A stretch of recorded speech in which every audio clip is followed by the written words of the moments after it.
Laziness. It's a word we throw around easily, often as a label for our failures, our delays, and our endless cycle of excuses. But Jordan Peterson reminds us that laziness is rarely about simply being unwilling. It's about being lost. It's about lacking clarity, order, and a reason powerful enough to compel us forward. If you've ever found yourself saying, "I'll start tomorrow," this message is for you. Let's begin by facing an uncomfortable truth. Laziness is seductive. It promises comfort, it disguises itself as rest, and it convinces you that you'll do better once you feel ready. But you never truly feel ready, do you? That's the trap. Laziness whispers, "Just 5 more minutes."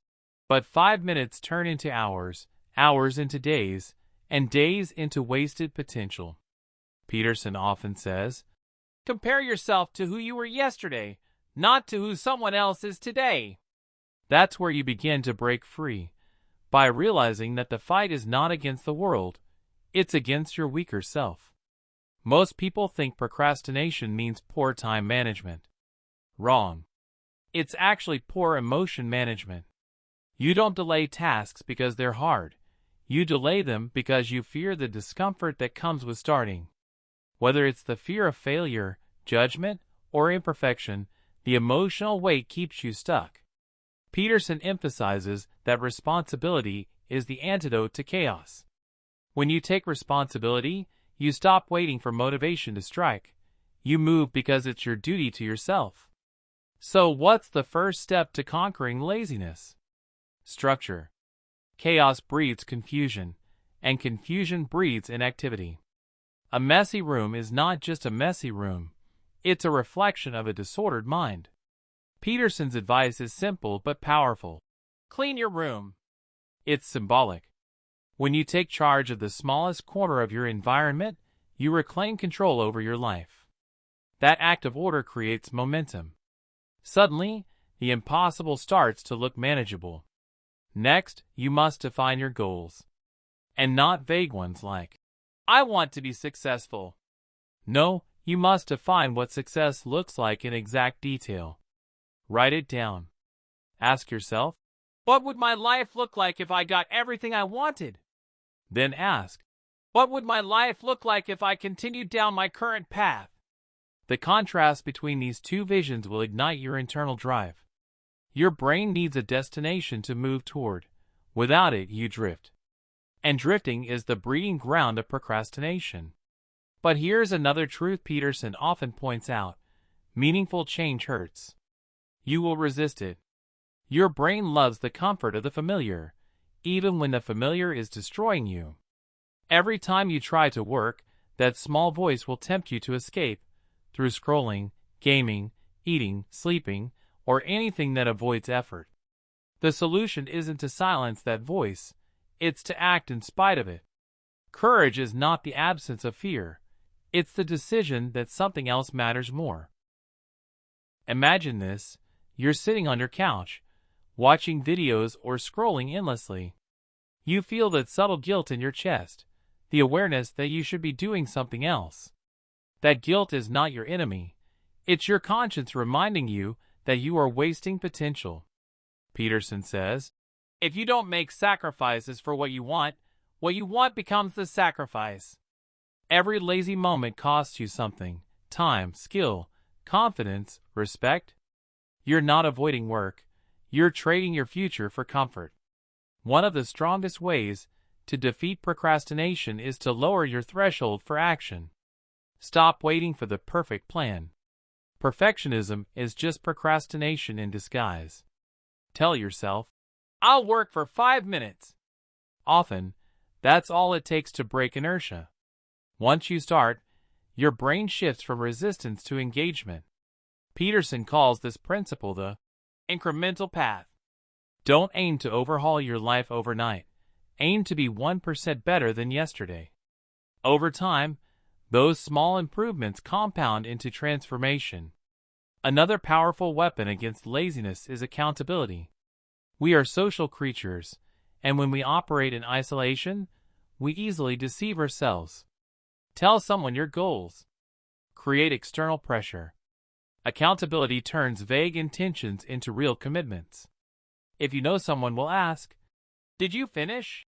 you'll push yourself harder. Responsibility grows when you realize others depend on your effort, and that starts with depending on yourself. Now, let's talk about meaning. Peterson says that meaning is what sustains you through suffering. You can't overcome laziness if your life feels meaningless. Ask yourself, why does this matter? If you're working on something you truly care about, you'll find energy even when you're tired. If you're only chasing what others expect of you, you'll always resist the effort. Meaning gives weight to discipline. It transforms work from a chore into a mission. But be warned, finding meaning doesn't mean finding comfort. It means finding purpose that's heavy enough to carry. You have to choose your burden. As Peterson says, pick up the heaviest thing you can and carry it. That doesn't mean overloading yourself. It means taking on challenges that stretch your character. Growth only comes when you carry weight, and the heaviest weights forge the strongest people. The truth is, no one escapes the pain of effort. You either experience the pain of discipline or the pain of regret. Discipline hurts now. Regret hurts forever. The lazy path looks easy, but it leads to misery, missed opportunities, lost self-respect, wasted potential. Discipline looks hard, but it gives you strength, peace, and freedom. The choice is yours every morning when you wake up. Here's a practical framework you can apply today, drawn from Peterson's teachings. 1. Wake up at the same time every day. Discipline begins with predictability. 2. Clean your environment. Physical order leads to mental clarity. 3. Plan your day. Write 3 tasks that truly matter and complete them. 4. Face discomfort deliberately. Don't avoid what scares you. Confront it. 5. Reflect nightly.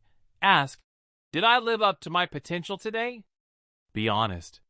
You don't need motivation to begin, you need commitment. Motivation is a spark. Commitment is a fire. If you wait for motivation, you'll never start. If you commit, motivation follows. That's the paradox of progress. Action comes before inspiration. Jordan Peterson often emphasizes the heroic journey, the idea that every individual has a dragon to slay. Laziness is that dragon. It guards the treasure of your potential. Every day you avoid it, the dragon grows stronger. But when you face it, even trembling, it begins to shrink. You might not defeat it in a day, but each small victory weakens it until one morning, you'll look back and realize the dragon is gone. And when that happens, you won't just be productive, you'll be proud. You'll know that you took responsibility for your life when it was easier to run. You'll know that you became someone who can be trusted, by yourself and by others.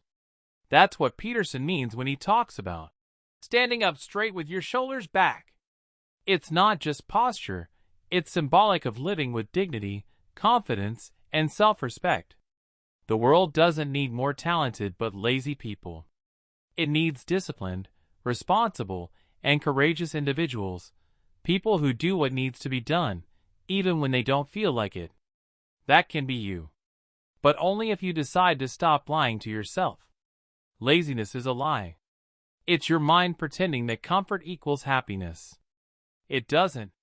True happiness comes from progress, from knowing that you're moving forward, that you're becoming someone better than you were yesterday. So, the next time you feel the pull of procrastination, pause and ask yourself, what would my future self thank me for right now? Then do that. Even if it's hard. Especially if it's hard. Because in the end, it's not about beating laziness. It's about building a life that's worth working for. And when you find that kind of life, laziness has no place left to hide.